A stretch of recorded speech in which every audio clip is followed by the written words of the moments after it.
जीत को लेकर कितने आश्वस्त हैं? जीत को लेकर के तो हम सुनिश्चित हैं। हम ये चाहते हैं कि जो ये उपचुनाव हो रहे हैं, हमारे विधायक महोदय राजकुमार जी उस टाइम में इस पोस्ट पे थे, तो उन्होंने सांसद का चुनाव लड़ा और वो जीते, इस वजह से सीट खाली हुई है। तो जो राजकुमार जी जीते थे, उससे थोड़ा सा मार्जिन हम लोग बढ़ाएंगे, ऐसा हमारा मानना है। उससे बढ़ेगा तो बेहतर रहेगा। और चुनाव को लेकर के जो प्रक्रिया है, उस प्रक्रिया के दौर से हम गुजर चुके हैं। वोटिंग हमारा हो चुका है, गिनती करना बाकी है। जैसे ही डेट आती है, हम लोग गिनती करके आपके बीच में चेहरा दे देंगे, दोनों जगह, सलुम्बर और 84 दोनों जगह। गठबंधन रहेगा? गठबंधन की बात तो पहले ही नकार दी है, पहले ही कह दिया है। स्टेटमेंट आगे हैं, सांसद महोदय ने भी स्टेटमेंट दे दिया है, हमारी तरफ से भी स्टेटमेंट हमने दे दिया है कि गठबंधन किसी प्रकार से नहीं किया जाएगा। गठबंधन था ही नहीं। गठबंधन होता तो ऐसी बातें हम भी नहीं करते। उन्होंने गठबंधन कैसा किया कैसा नहीं किया, आपने चुनाव में देखा होगा। नहीं देखा ऐसी बात तो है नहीं। उन्होंने कैसा रखा गठबंधन का मामला, वो आपके सामने, मुझे कहने की ज़रूरत नहीं है। मैं तो सलुम्बर और 84 का जहाँ तक मामला है, तो 84 और सलुम्बर हम जीतेंगे अच्छे मार्जिन से।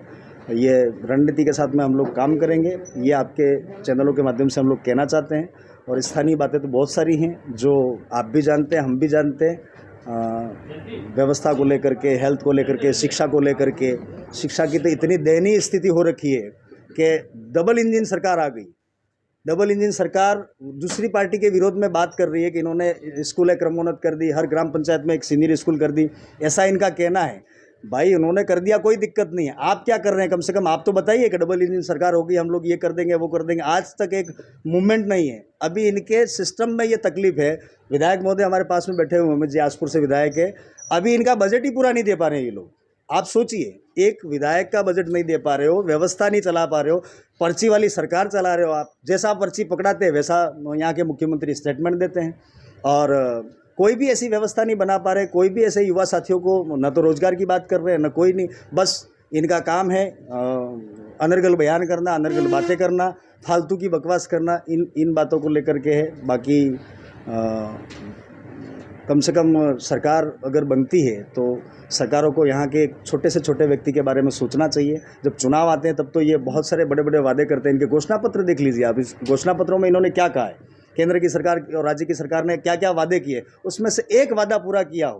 केंद्र की सरकार बने भी बहुत अभी समय निकल गया, और राज्य सरकार बने हुए तो तकरीबन 1 साल ऊपर हो गया। तो आप लोग देख लीजिए क्या व्यवस्था बननी चाहिए, कैसा होना चाहिए। ये बात करने के लिए हम लोग आपके बीच में आए हैं। और हमारी अतल खिसक रहा है, इस वजह से ये लोग ऐसा कर रहे हैं, ऐसा हमारा मानना है। तो आपके चैनल के माध्यम से हम तो मन्नालाल जी को यही कहना चाहते हैं कि आप बिना तथ्यों के बात जो कर रहे हैं वो गलत है। इन बयानबाजों को, बयान जो कर रहे हैं उनको रोक दीजिए, नहीं तो आने वाले समय में, वैसे तो अच्छी बात है ये जो कह रहे हैं, उसके लोगों को भी समझ में आ रहा है कि हमने गलत मतदान कर दिया और गलत आदमी को चुन करके दिल्ली भेज दिया है। उसके जस्ट अब यहाँ देख लीजिए आप, बांसवाड़ा डूंगरपुर के जो सांसद महोदय हैं, भाई हमारे राजकुमार जी बैठे हैं पास में, इनका देख लीजिए। आज तक एक स्टेटमेंट ऐसा नहीं है जो इनके विरोध में कभी कुछ कहा हो। इन्होंने कोई बात कही होगी तब जाकर के हमने यहाँ से कोई आवाज़ उठाई होगी।